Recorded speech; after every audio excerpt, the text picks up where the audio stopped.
One picture is worth 1,000 screens. Yeah, probably the lamest tag we've seen thus far in this series.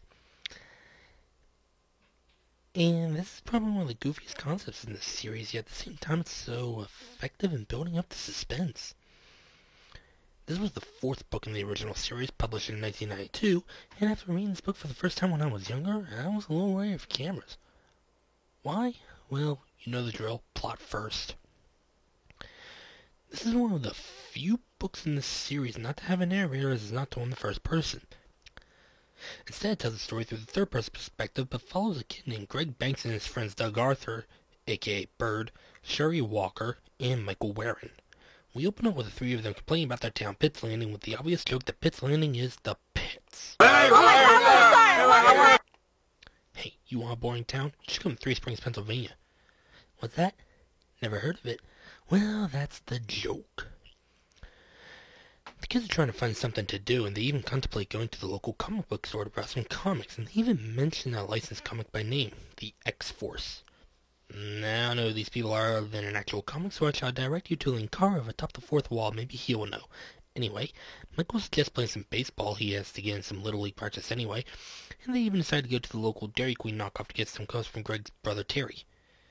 Hell, they even played an impromptu game of Follow the Leader. See what we had to do back in the early 90s, millennials? We just had to mix shit up because not everyone could afford a Super Nintendo or a Sega Genesis. We're only 4 pages in and I can already tell just how boring this fucking town is. Anyway, they come across an old house, the Kaufman house, and Michael decides that they go in and have a look around. Before they can do that, they're jumped by a Cocker Spaniel that's been following them. Well, with that poor attempt at a jump scare out of the way, they head into the house, though Greg is worried about a homeless bum they call Spidey.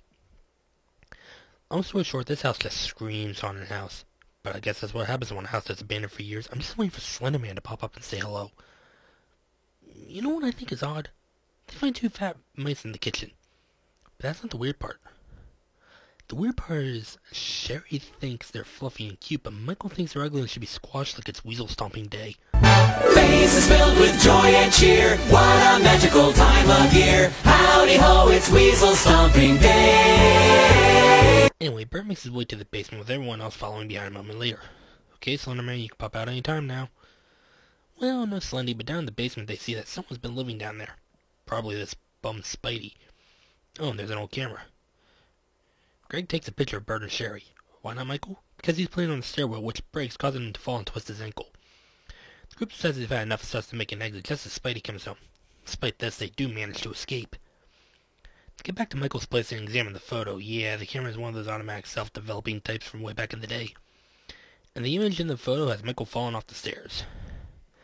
Now, before logic kicks in and you say, well, that's because Greg caught the photo as Michael fell, I would like to point out that Michael fell after Greg snapped the photo. Think about that for a minute. Anyway, moving on. Greg goes home and sees that his dad has bought a brand new car, so he takes a picture of it. And the picture shows the car a total wreck. He never bothers telling anyone about this though, and after dinner his dad takes it for a spin. Greg tries to get out of it, thinking that what he saw in the photo was the real deal, but he decides just being a grade A goofball and goes along with his dad for the ride. Which almost ends badly when Greg's dad doesn't watch where he's going and barely misses slamming into a truck. You know, when the pets from Littlest Pet Shop took the Sweet Delights truck out for a spin, they were better drivers than that. Well, time for Little League. Greg lets Sherry take a picture of Bird during the game. The result? Bird with a broken neck. Well, in the picture anyway. I think I'm starting to see a pattern here. Greg and Sherry spend most of the game trying to figure out what's up with this camera. They can't find a brand name, they can't figure out how to open it to check the film. First you think it was a custom camera built or something, but one of the things ever that simple in the Goosebumps book. And guess what? Bird's knocked down and it looks like his neck is broken. Bet he was just joking. Yeah, way to ruin the tension, you jackass. But then again, this is apparently a really boring game. Still making your friends think you were dead? What an asshole! The game's about to come to an end, then Bird takes a ball right to the head, knocking him out. For real this time. Just to make things worse, Sarah shows up to tell Greg that their dad was just in a car accident. And the total car looks exactly like the same one in the picture. Don't worry, Dad, it's okay. Greg shows his mom and dad the picture he'd taken of the car the day before, but of course they're not listening. It's like a camera that predicts the terrible future for who or whatever it takes a picture of isn't important. But Bird's okay. A little knock to the head never keep him down. Though I have to wonder if he'll start talking to animals. Oh, way wrong universe, never mind.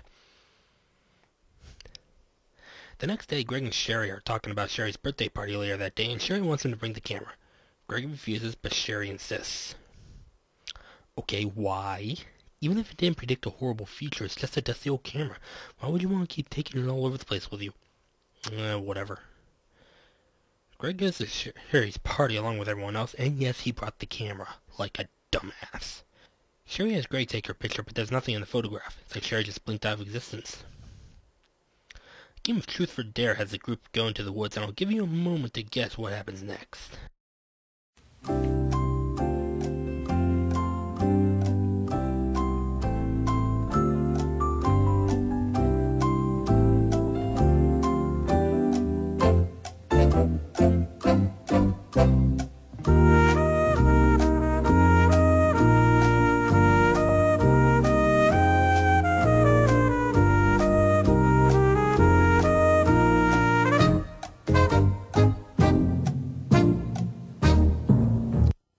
Sherry is gone.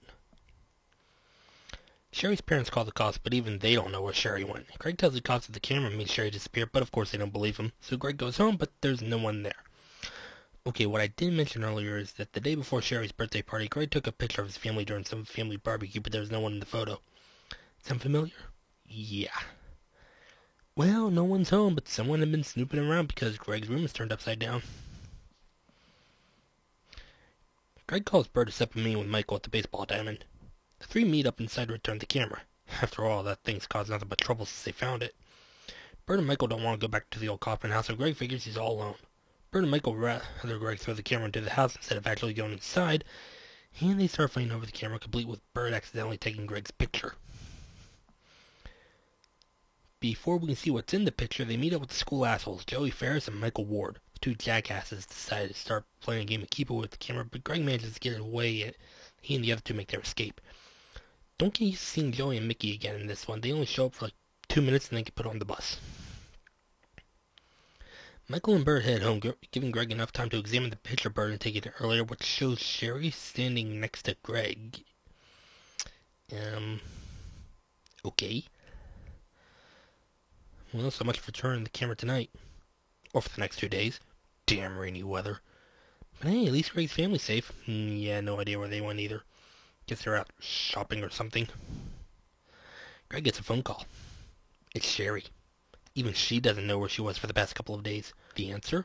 No one knows. But Greg figures out that she must have come back after he ripped up that photo he'd taken of her.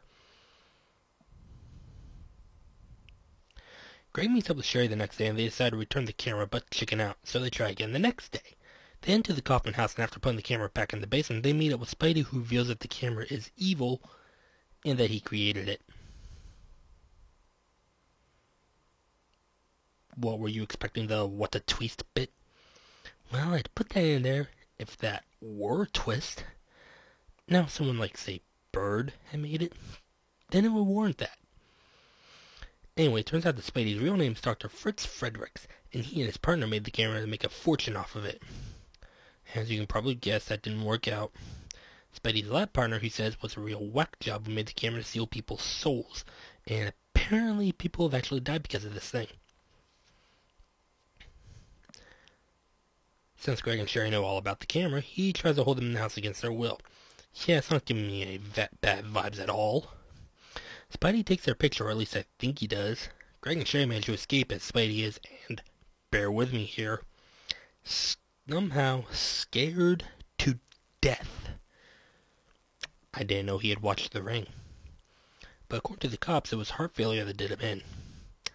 Yeah, heart failure. Let's go with that one. So is this one in? With the jackasses from earlier taking pictures of each other? Lame. What? Oh, yeah, there's not a whole lot to discuss in this one. We really don't get to know these characters all that well, sad to say. Because of that, I don't care for this book that much. Don't get me wrong, it's better than Return of the Mummy, but I can't hold it as high as The Scarecrow Walks at Midnight or A Night in Terror Tower. I can say this is easily one of the more suspenseful books in the series, and that whole bit with the camera certainly helps. So, in the end, I'd say go ahead and give this one a read if you want something suspenseful to read. Yeah, this probably isn't the best Goosebumps book review I've made so far in this series, but this isn't exactly the best Goosebumps book R.L. Stine has written. But certainly a bit better than the one I'm looking at next month.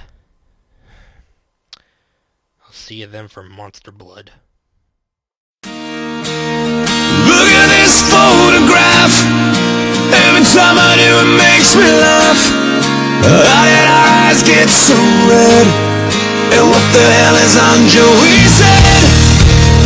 This is where I grew up. I think the president owner fixed it up. I never knew we ever went without.